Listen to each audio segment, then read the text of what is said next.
Hey everybody, Eric here from EFBM, and it's not a morning motivation, so it must be something that's on my mind that I want to share. And you know what? Something I want to talk about with you right now is getting started.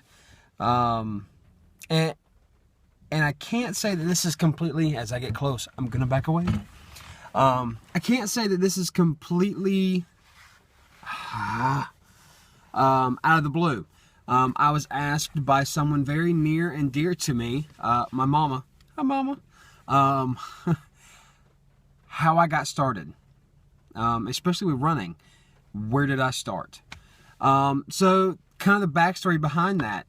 When I first started out back in January, I would get on the treadmill or the elliptical, and man, this is sad, but after 5 or 10 minutes, my lower legs would just grip really tightly. I mean, it felt like the muscle was trying to rip away from the bone. That's the best way I can describe it. And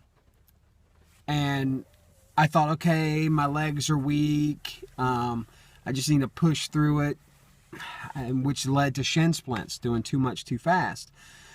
So I backed off. And really what I did was I just got on the treadmill, and I figured out what my normal pace was. And then so for just easy numbers, 2.5. I started off, each leg was like, my upper thighs were about 30 inches around each, at least, when I started out. So 2.5, I mean, that got my heart rate going. Man, this is like full disclosure today. Holy crap. All right, so 2.5 is where I started. And I pushed myself to 2.8 with a 0 incline. And then when my legs would get tight, I would do a decline of like -1. And I would only do it for 5 or 10 minutes. That's all I could stand. So I kept pushing to where I built up the strength, my leg strength. But then I also started incorporating leg strengthening stuff, lunges, squats, calf raises. I would stand on my steps or a set of steps, and I would hold on to the banister or to the railing, and I would allow my heel. So if I'm standing with my toes on the step like this, I would drop down and raise back up to work on the front of my leg, the shin, work on the strength there. And I just slowly built up over time. So that's kind of the mechanics behind it. That's kind of the getting started physically. Now there are some things to keep in mind. Proper footwear, I think, that's key. That's number one. If you're wearing shoes that are not supporting the shape of, shape of your heel and your foot, then you're gonna be uncomfortable. You're not going to want to do it. If you're feeling pain, your mind's gonna say stop. There's a difference between discomfort because you're working out and pain because you're injuring yourself. Let's keep that in the forefront, because you are going to be uncomfortable.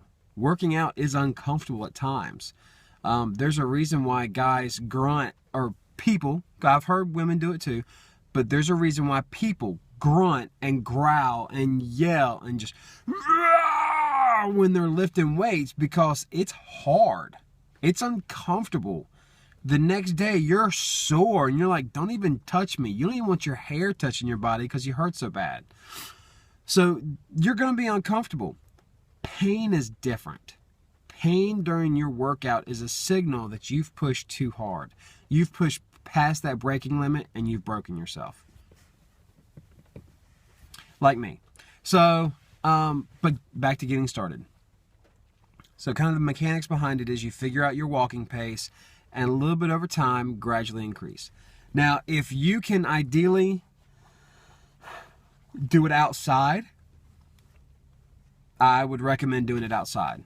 Whether you get a good pair of walking shoes and do it on the road, do it in the grass, terrain running or walking, whatever the case may be. And here's why.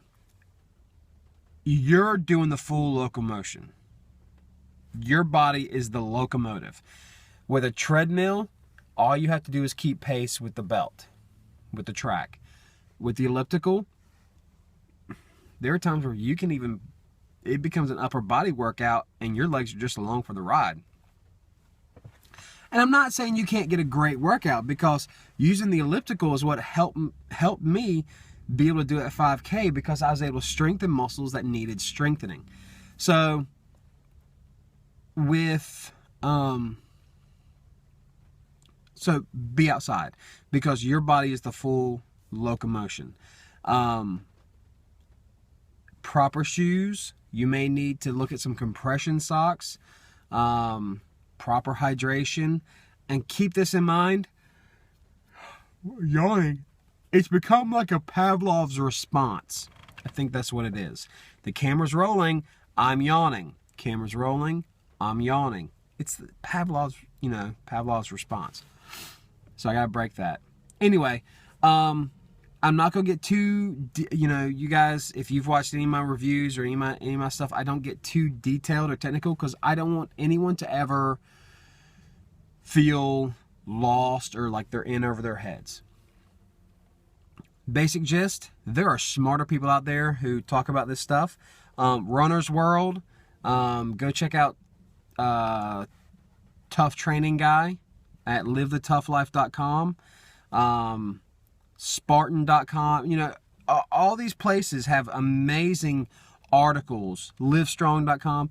They've got great insight that, there are people with initials after their name who have degrees in this stuff.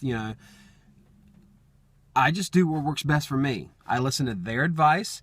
If it works for me, great, I keep doing it. If it doesn't, I at least gave it my best shot. And that's all I'm asking you to do. So, proper footwear, proper equipment, great. Hydration, great. My rule of thumb is don't stretch cold muscles. That leads to tearing and hurting yourself. So, don't stretch cold muscles. And don't get overzealous. Try and stay in control of your emotions, because you may go a week, 2 weeks, and feel good and want to push yourself too far too fast. You get hurt and you lose that momentum. Don't do that either. That's not cool. So just keep that in mind. And that's where I got started with the cardio stuff. I wouldn't consider myself a runner, even though my wife would, because I do run on a regular basis now. Part of my workout is running. I mean, that's what it is now. So, I wouldn't consider myself a runner in the classic sense. Whatever. So, if you want to become a runner, fantastic. I would still recommend strength training. And don't think of that as bulking up, Hercules kind of Hulk look. But that's for another video. So you guys, if you have any questions, please feel free to comment below on the YouTube video. And you know what? Thanks for watching the videos on the channel. I really do appreciate it. So I'm going to wrap this up. We're getting into the 9-minute mark, a little over 9 minutes. But feel free to comment, questions, reach out to me if you have anything. And have a great day and a great workout. We'll see you next time. Bye-bye.